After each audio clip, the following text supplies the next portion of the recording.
In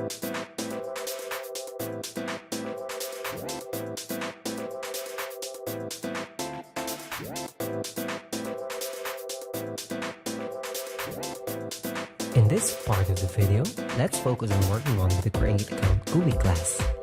Let's create a new Java class and name that as CreateAccountGUI. CreateAccountGUI class will be called if the user clicks on the Create an Account button from the main GUI. It will prompt the user to create a new account that will be stored in the database. First, let's import the following classes in our program. In the CreateAccountGUI class, declare the following variables for the database connection. Next, let's extend the class and implement an action listener. Let's create the action performed method with action event AE as its parameters and add an override method on top of it. Now let's create the public CreateAccountGUI constructor. Prepare a try-catch block inside that. In the try block, call the first method, which is the connect2db method. You can just simply go over the previous codes and copy the content of connect2db method in the CreateAccountGUI method. After calling the connect2db method, which establishes the database connection, create the anonymous class with the public void run method in it. Inside the run method, call the CreateGUI method with an argument of 300 and 400. Next is for us to create the CreateGUI method with a parameter of int width and int height. The same as before, this method will simply create a JFrame with the following properties. If we run the program, the JFrame will look something like this after clicking the Create an Account button. After calling the CreateGUI method in the public void run method, let's call another method, which is the add components method.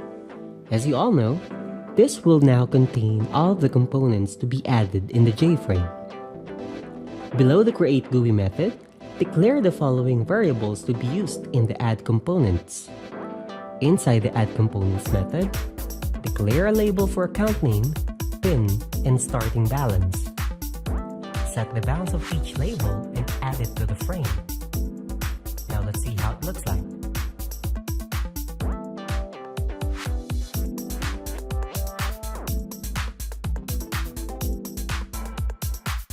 Next is for us to instantiate the following text fields using the variables we have declared earlier. Set the bounds of each text fields and add it to the frame.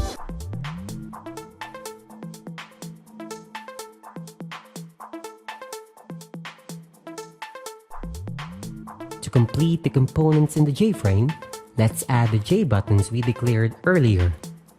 Set its label as Create and the other one as Back to Menu. Set its bounds, add an action listener, and add it to the frame.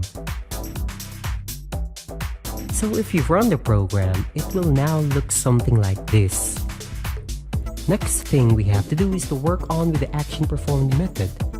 In the method, declare a string command that will get the value of the button click.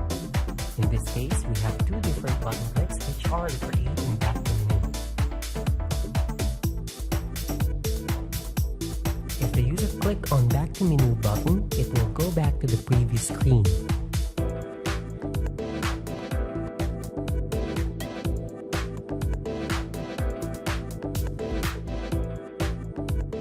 But if the user clicks the Create button, a new method will be called with the name CreateAccount.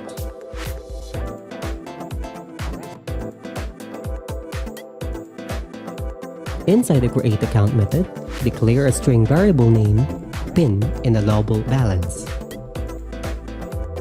Inside the catch block, prepare an error message. The error message inside this catch block are the conditions that needs to be satisfied. Follow along with the codes on this part.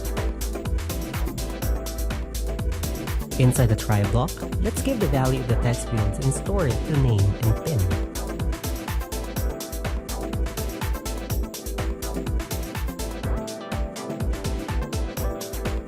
For the balance, let's use a double.parse double to get the value from the text field. Let's create a condition in which validates the name.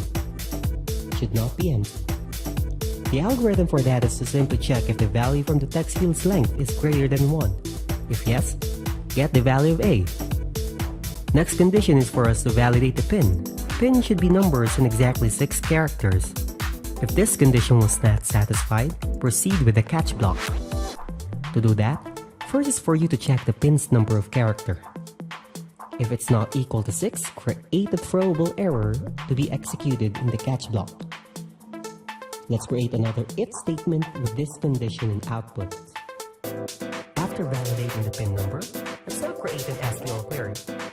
Same with the other classes, declare a string SQL with the SQL statement provided below.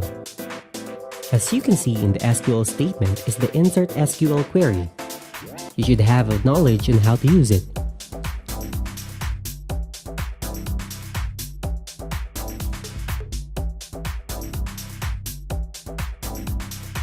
After that, let's display the success message using a show message dialog in JOption pane. Now let's run our program and see if everything works perfectly fine.